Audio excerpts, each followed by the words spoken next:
with no extra requirements of extracts.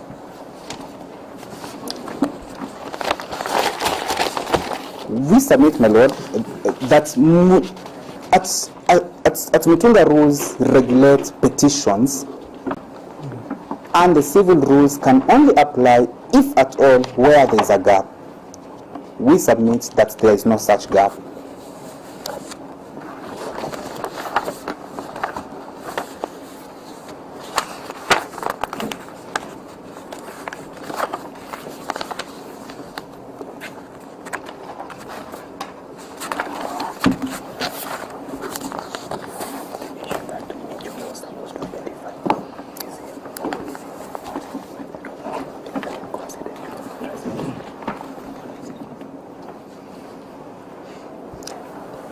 And lastly, my lord, I was just about to ask.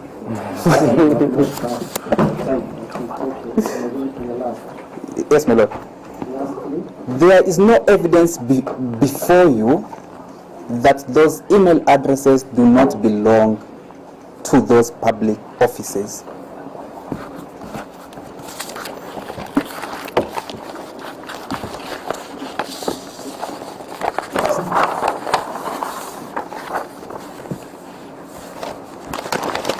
Article 245 of the Constitution establishes the office of the IG of Police and in the National Police Service, and he is the commander. He is the one responsible. Respondent. Yes, my lord.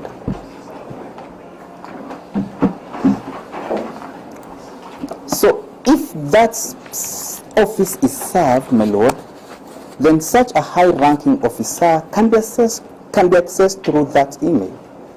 How else can Kenya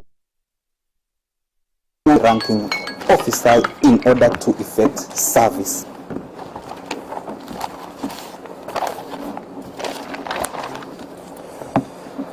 I will end, my lord, by referring to a decision that I am the youngest here on the bar.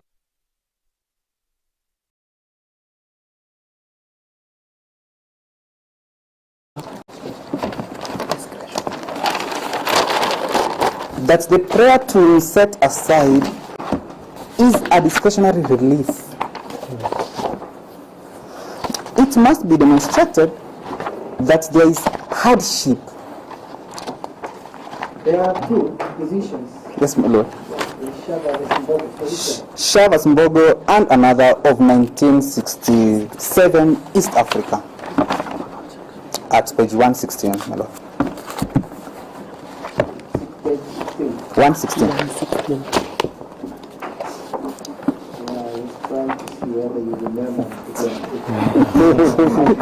Yes, my lord. So the prayer to set aside is a discretionary relief, and it can only be granted where there is extreme hardship or a miscarriage of justice, my lord.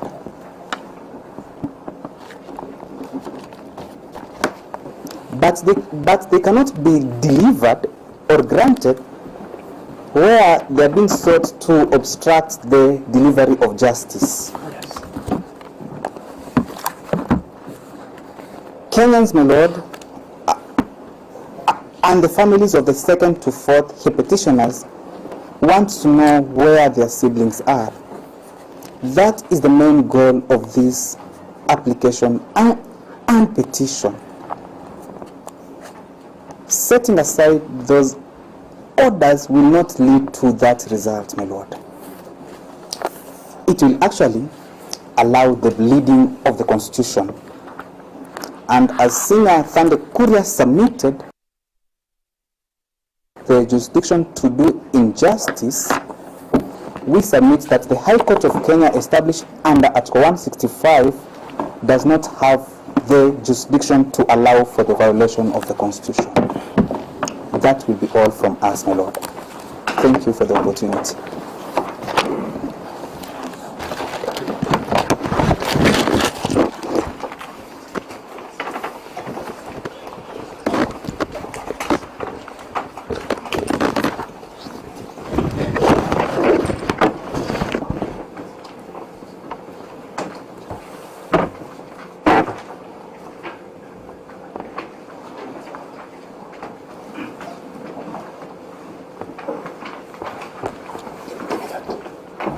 So what is your prayer?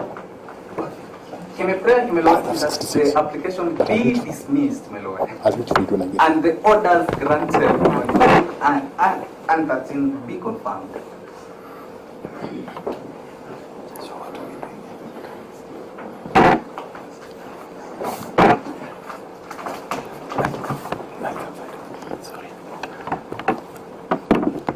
I'll take it from you when I'm ready. Mr. Nyamoge, I'll give you 3 minutes. My Lord, just to start quickly from the bottom, the decision of Shah versus Mbogo needs to be read together with the celebrated decision of Express Kenya versus Manju Patel.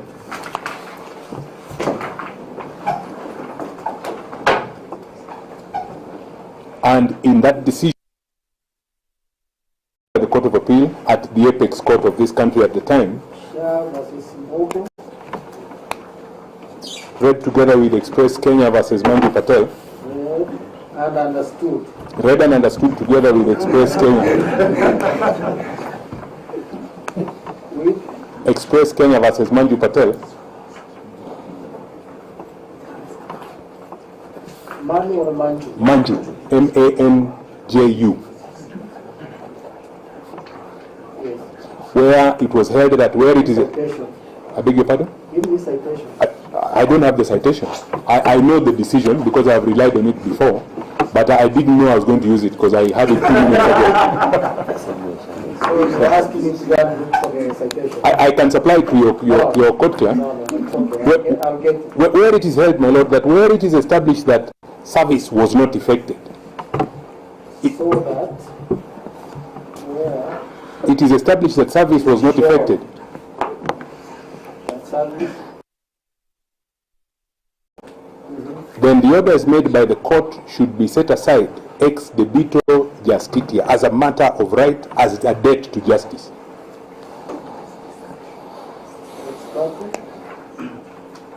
should be set aside. Yes, ex debito justitia.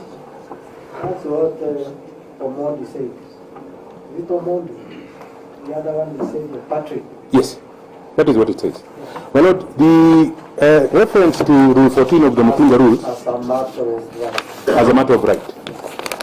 My lord, the reference to Rule 14 by learned counsel for the petitioners is an afterthought. The evidence of service, and I will come, So Rule 14 of the Mutunga Rules, is an afterthought. Because the evidence of service is the affidavit of service of Noel Oduori of the sworn on the 13th of this month. And in that affidavit of service, the law or the procedure directing service, according to the deponent, is Order 5, Rule 22, B and C. Order 5. Rule 22, B and C. And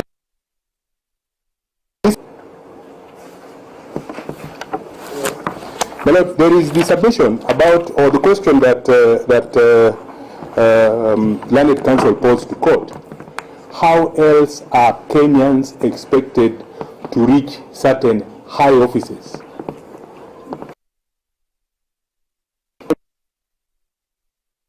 Inferior quality of service that the petitioners have answered. It cannot be then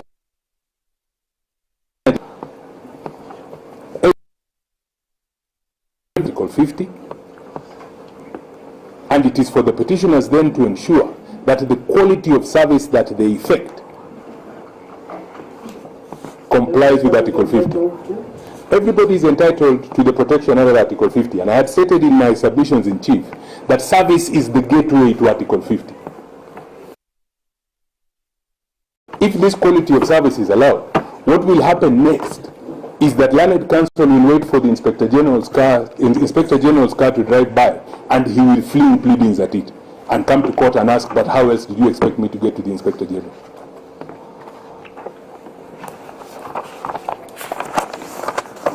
My lord, the responsibility to effect service is on the officer authorized by the court to effect service. That responsibility is not co-shared between the officer serving, If he is not an advocate, the advocate instructing that process server, or the client that is instructing the advocate in the matter. That responsibility is on the person who served process. I say so, my lord, because there are explanations in the replying affidavit to the application that is before you this afternoon that seek to make clarifications about the affidavit of service. When your lordship considered this matter on the 13th, what was before you was the affidavit of service. That is what evidences service, nothing else.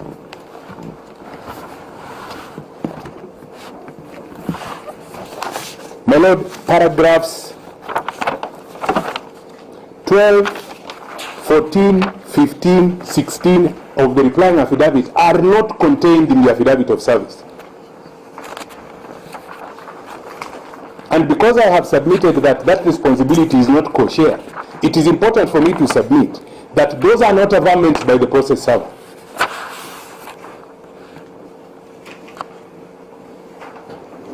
Whoever is deponing to this affidavit merely instructed the process server to serve. They did not effect service. Mr. Omodi, on one hand, you notice I'm looking for something, so you don't expect me to record you. Most obliged, my lord. I'm looking for the affidavit of service. I had asked earlier. On which day you looking for the case? My lord, let me tell you where the affidavit of service is. My lord, it is on page 29 of the notice of motion.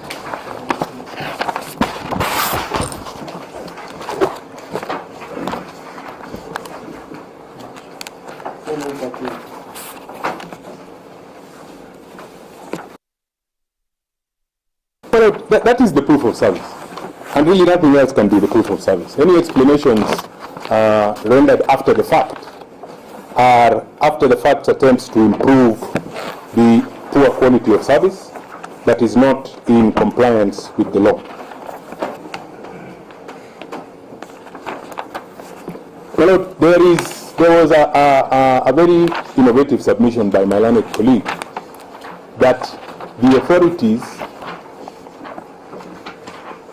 that were cited are distinguishable because they do not relate to service on public officers or holders of constitutional offices. Again, I repeat what I have said, and I think I'm saying it now for the third time. Service is the gateway to Article 50.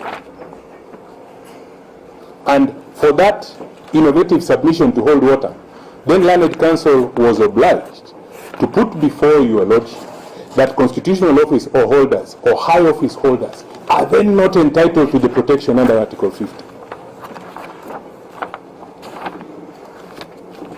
Because what he is suggesting is an inferior quality of service.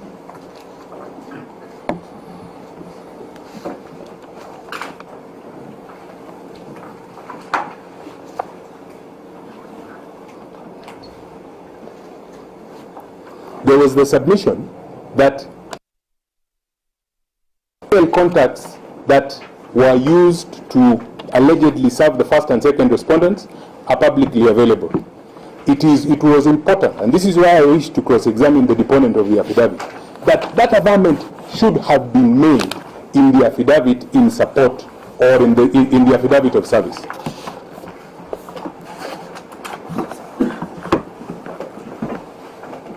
The affidavit of service does not say where those email addresses fall.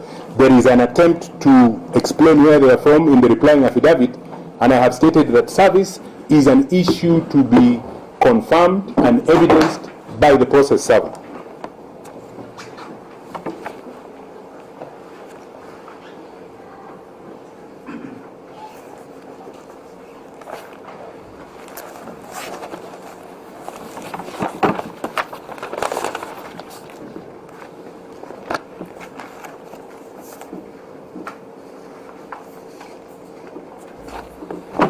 My Lord, circumstances do not give rise to jurisdiction.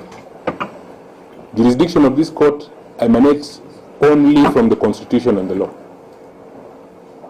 There have been submissions on behalf of by Learned Counsel for the petitioner to suggest that the circumstances of this matter then justify the abbreviation of certain hallowed provisions of our Constitution, such as the right to a fair hearing. My Lord, there was a decision there was reference to a decision. I believe it is Andrew Ndaba. I only have the paragraph here on the screen that my learned colleague has shared with me, and I wish to say that decision is applicable for the following reason, and it has been misread by my learned colleague. The decision quotes the case of Union Insurance Company of Kenya versus Ramzan Abdul Danji, and it is civil appeal number 179 of 1998 and reported. And this is the passage from the Court of Appeal. The law is not that a party must be heard in every litigation. The law is that parties must be given a reasonable opportunity of being heard, and once the opportunity is given and it is not utilized, then the only point on which the party not utilizing the opportunity can be heard is why he did not utilize it. That is our point exactly. My clients were entitled to an opportunity to be heard prior to the direction that they come to court. The matter does not commence when they come to court. The matter commences when the notice of motion is filed. Are you suggesting by any chance that we cannot, at the start of any matter, issue some order? Is that what you're suggesting? My Lord, parties are heard before summons are issued. Is that what you're suggesting? Because as far as I know, the law is, when you move, the court has discretion to issue orders that it considers appropriate. So is this your case that in all cases, you should not issue any orders until you hear the party? My Lord, Is that what you're saying? Because it seems like that's what you're supposed to suggest. My Lord, there are two orders that you have issued. There are two orders that you have issued. No, it's not about the orders of issue. You said the argument was circumstances do not give rise to restriction. My Lord, I want to answer your question by reference to this matter. Go ahead, I'm listening. In this matter, you have issued a habeas corpus, Correct. which has concluded the notice of motion. Yes. You have attend. I am saying that in respect of before the habeas corpus is issued, they are entitled to be heard. And before you direct that they attend, they are entitled to be heard either directly or by counsel. The law says. Article 50. The right to be heard. You know the case. So that now, that's the argument. When you record it, we submit that before orders are issued habeas corpus and attendance. And attendance. Yes. Are issued. A party is entitled To be heard.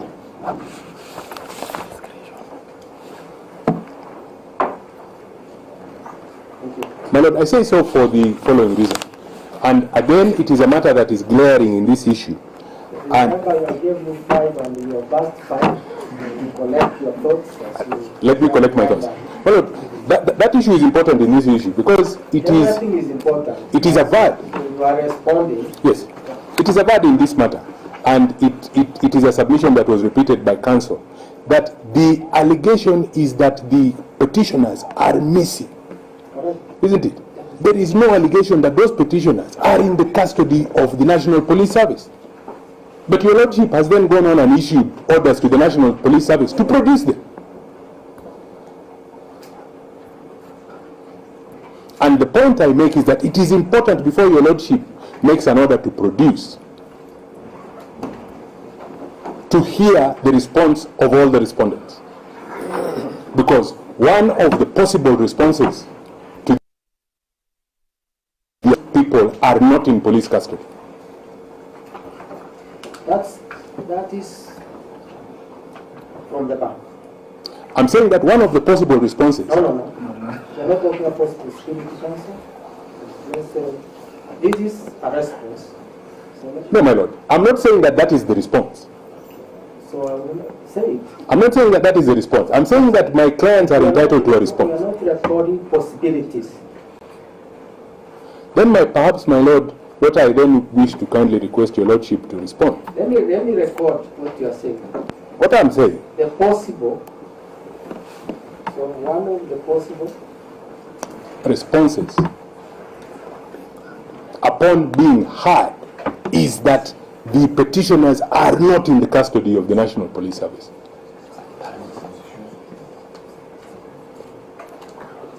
But my lord, having ordered that they be produced by the respondents, it's not all the petitioners. Is corrected. Second to fourth. I stand corrected, my lord. No, the Law Society is a body corporate. That's the submission. And I am a member of the society. Yes. The second to fourth petitioner. Because the fifth petitioner is no longer a party, are not in the custody.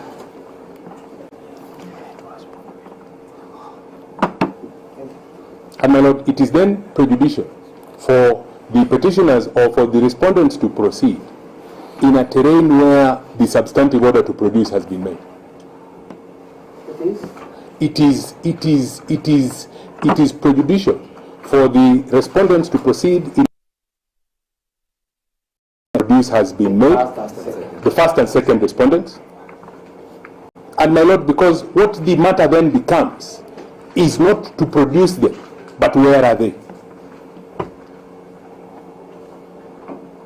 That is the effect that ex parte order.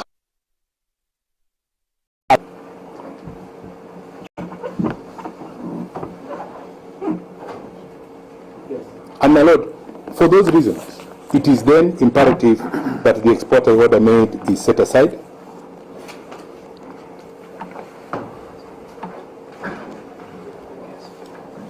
The interpretation of Article 22 and 23 in Peter Muya again does not then give the court the ability to abbreviate the proceedings in the manner in which the petitioner has invited it to do.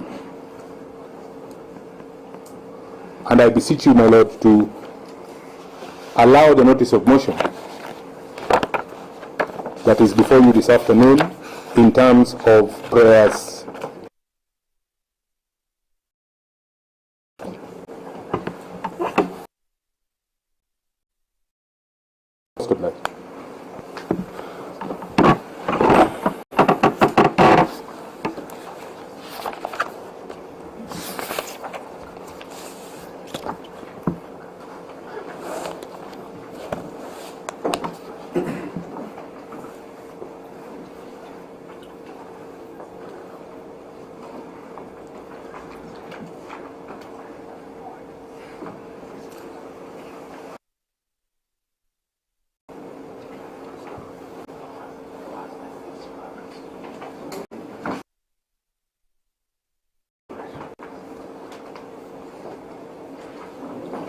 Prayers?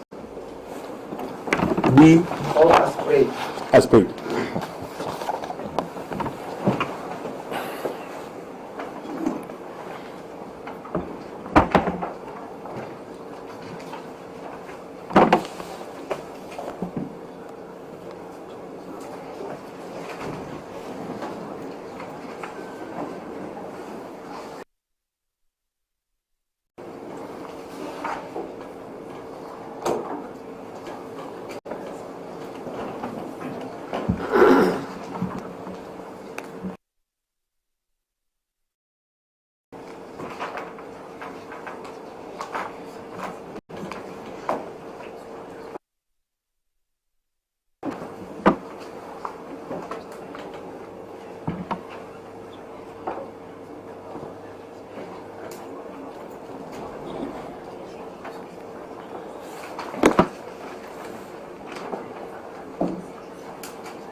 Thank you, gentlemen. My lord, there's a promise in that that after the tail end of everybody submitting, there are some issues that you wanted to clarify. I don't know whether that was done. Which ones? No, it's you who said that you are not holding brief for the petitioners. There is something that you wanted to ask at the tail end, perhaps. Which was that? It was the point when you said that you were avoiding to ask the questions, but you already asked them, I believe. So, I was avoiding to get into the argument. yes, yeah. But Mr. I just thought maybe like it escaped. Your mind was somewhere. It is possible. Is there anything you have left? You remember he was asking for a ruling, and I told him that's my duty. You recollect? I do. So is there anything you have forgotten?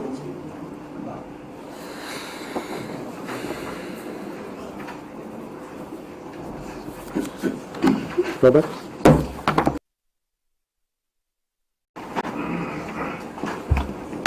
Do we have on Wednesday?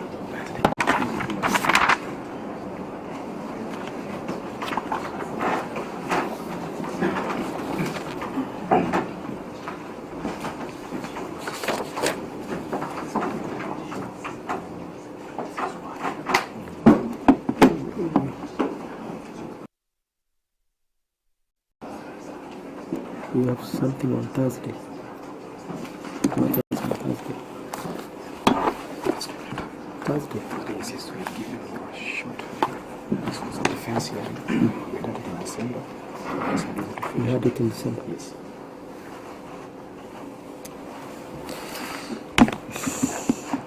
It's 23rd. Yes, 23rd.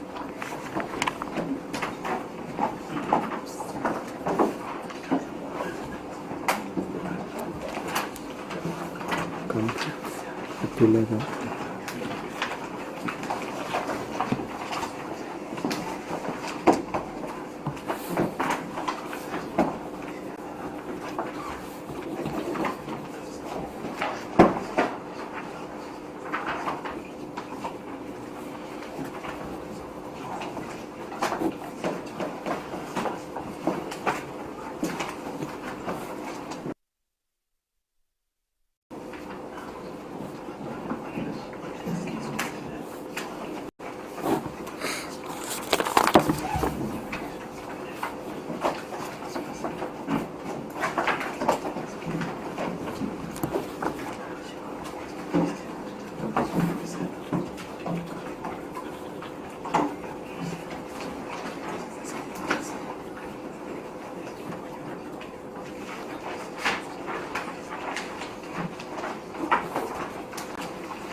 So I'll consider your arguments because of the work we have, I will deliver my ruling on 23rd